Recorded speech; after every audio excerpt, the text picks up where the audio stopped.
And now the old concepts of medium tank and heavy tank have merged into one, the main battle tank, the backbone of all modern armies.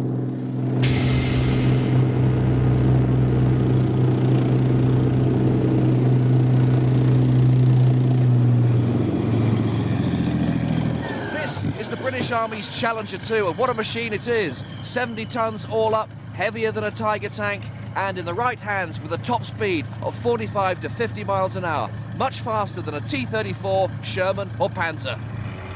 It ticks all three boxes in what makes a tank great: firepower, armor, and mobility. There's a 1200 horsepower, 26-litre diesel engine in there, and the whole thing's covered in impregnable top-secret armor.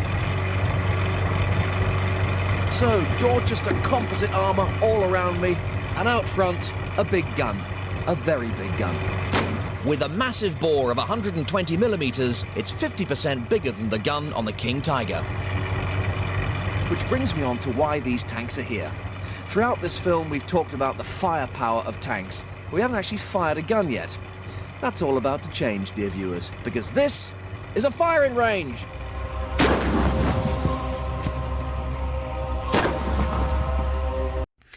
We're back with another tank kit, which is the Challenger 2 Desertised.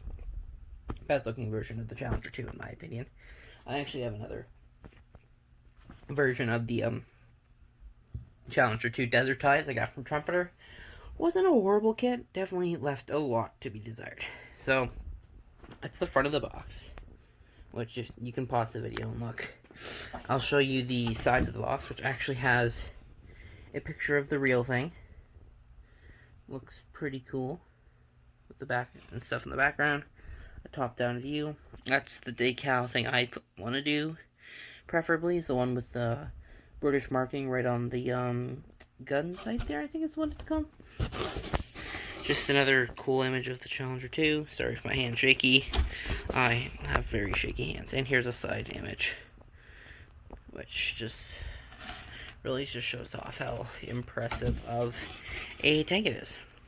So before we get into the actual kit parts, let's go over the instructions here, which I'll show you that. The only part that's in English is this part there, so I'll just hold that. Yeah, so all that's English, so if you just want to pause and read, feel free to go do that. So I think that's long enough. And it's just your usual Tamiya kits here. That.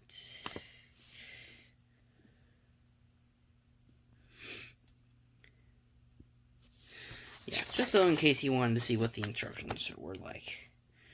So, I don't know if I'll do a build review of this kit. I might do it once it's finished. Like, I don't know if I'll do step by step like I've done with some kits. Like the TACOM King Tiger I'm doing. Although, towards the end there, I just started skipping steps because showing every step was just time consuming and I don't want it to be an 8-hour video. So, yeah, you have the Chobham armor, I believe it's called. Yeah, the Chobham armor, side armor there. More stuff. I think that's attaching tow cables, Yeah, tow cables. Again, stuff like that would always be left on until the end. Attaching more stuff. Attaching even more stuff. Adding a bunch of small stuff. Building the turret, which... The gun shield, that's what I was thinking. I knew I had something. There's the barrel, which comes in 2 pieces. Not a big fan. It should have been one big slide pull molded piece, but... Hey, I'll take what I can get. It's not... To me, it tends to make really good kits regardless, so... And... You know, a lot of that, the sides you have to attach, which is interesting. You don't see that too often. Building machine guns and panoramic sight and stuff. Machine gun, attaching the top of the hull. The one thing, and this is one thing I'll give the Trumpeter kit a heads up over the Tamiya kit, is these plates here. The CIP armor plates, I believe is what they're called. I'm not quite sure what their thing is. Those were actually a plastic piece you got and just had to glue onto the kit. Well, this you have to take strip styrene, which I already have here, but they give you some in the kit, and cut it out to shape. Not the biggest fan, and depending on the size, I might just take the ones that are on the other kit and move them just because I don't see any real reason to do that. And if I take a look at the kit, actually, it looks like there's little brackets too on each corner, so I might just take it off, or I might just build it. I don't know. We'll see. It really depends on how I'm feeling when I get to that part. Then I don't know if I'll build crew figures either, but I wish these colored, I guess it's just basically tan. It's just where the decals go is really the difference.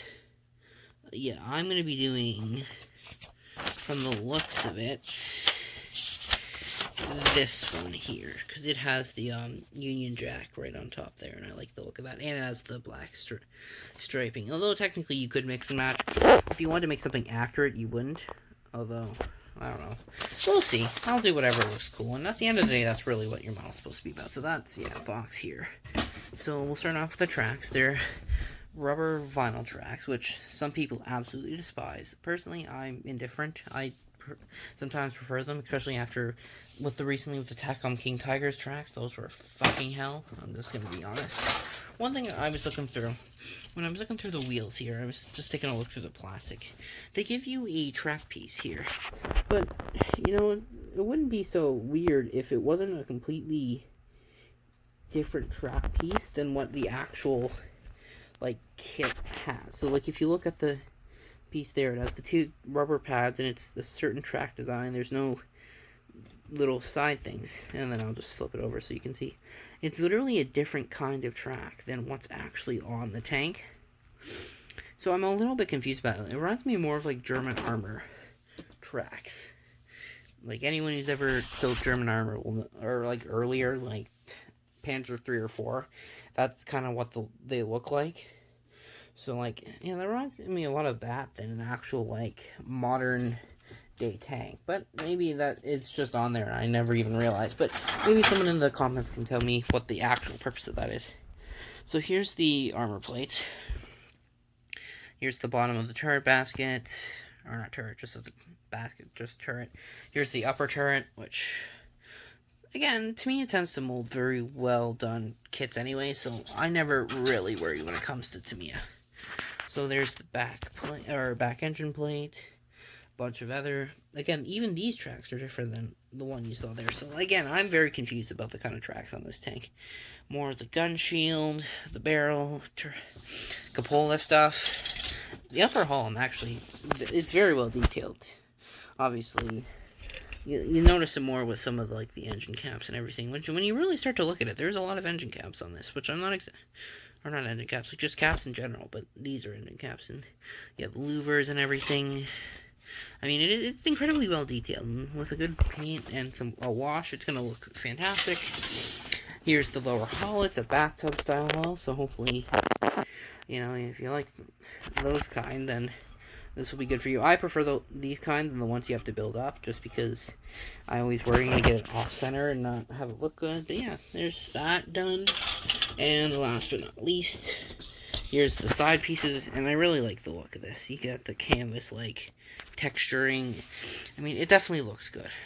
I expected it to look good. It's a Tamiya kit. I would ever really doubt that it wouldn't. So there's all that. I'll show you guys the decals that come with, which is this nice sheet. Like that Union Jack there is what I'm going to slap on top of the turret, or the gun shield. And then you have all these other cool little markings that if I can find a way to include them on the tank in some way that looks at least half decent, I will. I might do these lines there, these numbers, and these numbers, the Union Jack, the 42, and a bunch of these other small ones. So yeah. And then I'll just show you what I mean by.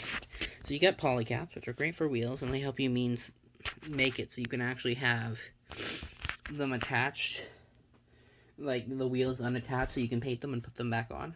Love that. That's why I'll keep the side parts off too, which is always the smart thing. But this is what I'm talking about. They give you like a thing of strip styrene to cut those pieces from, and it's not bad, but like I'll show you what trumpeter kit. Yeah, so if you see this is the trumpeter kit. I'll show it off in a second here. That you actually have like proper plastic plates for those with the actual molded on corners, so I'm very tempted just to remove these off of this kit and put it onto the other one, just because of the fact that I just, that extra detail does add a lot, and I know it doesn't matter, you know, they're just side things, you could just remove them. Yes, I could, but it's the same reason, and I'll show you with the Firefly, we'll show why I prefer the Sherman Firefly with the added gun, whatchamacallit, like gun armor, like that side armor piece. It really defines and makes a Sherman Firefly, in my opinion, one of the best looking tanks. But yeah, this is the Trumpeter kit, and I'll just get the hull of the Tamiya just for comparison. So it is about the same length, I would say. Obviously, this is only just the upper hull, but it is about the same. Well, let me fix this back to normal. Sorry about that. So yeah, that's what. So yeah, I would say about the same length.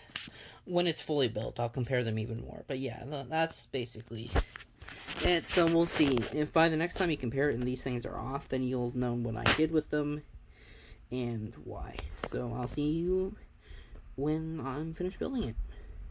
So here is the finished, completed version of the Tamiya's 1/35th Challenger 2 Desertised. And I'll just... honestly, the kit went together phenomenally. And it was a really well done kit, design kit. I mean, you can't go wrong with Tamiya.